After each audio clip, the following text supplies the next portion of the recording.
অযোধ্যার রাজপ্রাসাদে জন্ম নিয়েও রাম কখনো রাজকুমারের অহংকারে ভর করেননি।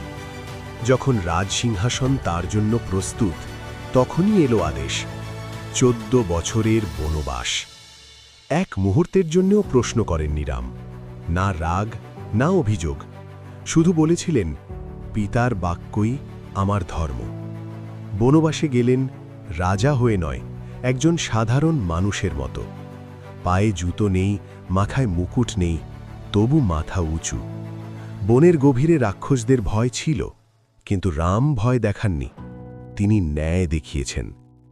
রাবণ ছিল শক্তিশালী, জ্ঞানী, পরাক্রমী, কিন্তু তার শক্তির মূল ছিল অহংকার।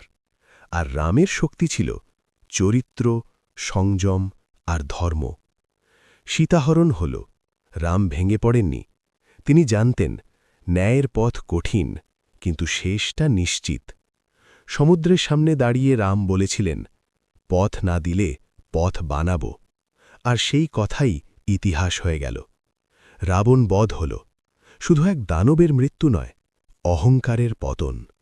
রাম প্রমাণ করেছিলেন, শক্তি মানে শুধু অস্ত্র নয়, শক্তি মানে নিজের আদর্শে অটল থাকা। রাম আমাদের শেখান, রাজা হওয়া বড় কথা নয়, মানুষ হওয়াই আসল বিজয়।